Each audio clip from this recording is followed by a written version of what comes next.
defiant lift, her smile full of venom. "Well, the tide is turning. Your magic's faded."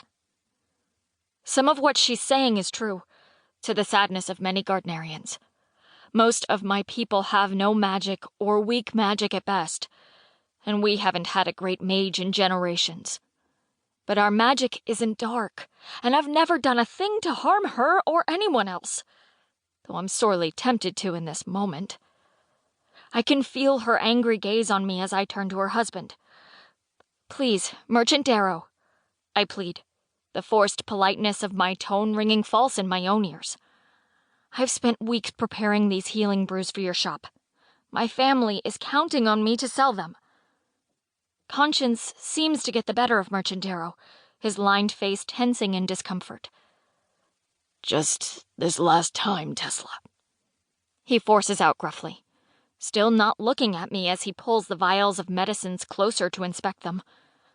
Mistress Darrow throws him a tight look of fury before grabbing the crate and jerking it away from the both of us.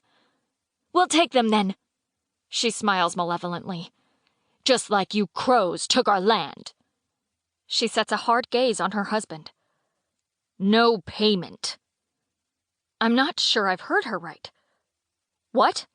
She skewers me with her glare. "Oh, we're on to the lot of you, figuring you'll wave your wands around and take everything we've got from under us. Well, not this time.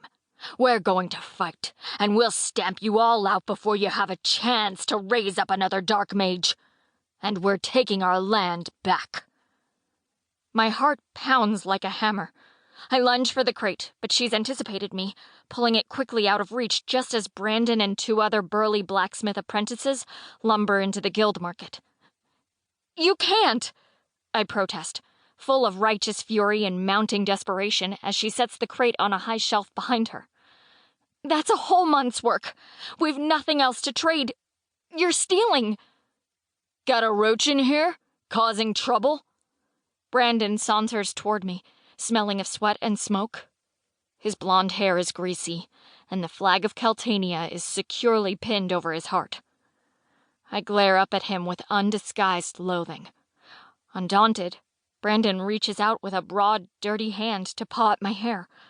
I flinch away, and he laughs, a cruel gleam in his eyes. "At least she's a pretty roach." "Is she?" Garrig sidles up and gives me a slow once-over, Adam's apple bobbing in his skinny chicken-like neck. He flicks up the edge of my tunic with his finger. "You'd never know it, with all this black fabric they wear.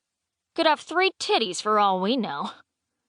I recoil and slap my tunic hem down flat, flushing with embarrassment and horror as the young men and Mistress Darrow break into laughter. I'm stunned by their brazen cruelty and find myself blinking back tears. "We could check that," Stocky Colton offers, mischief lighting his eyes.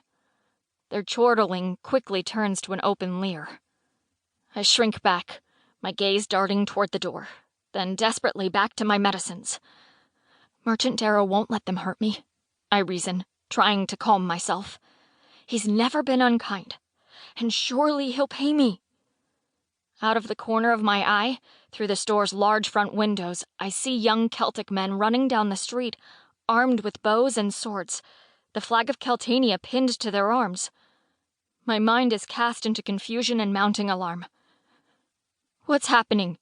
I ask nervously. "Where are they going?" Brandon leans in close, and I know what his answer will be before he speaks. "To get rid of all of you." A purging. The villagers have murmured about it for months as the border hostilities heated up, hissing their threats as I passed by. Grandfather kept dismissing it all as overinflated bravado, so we stupidly remained here.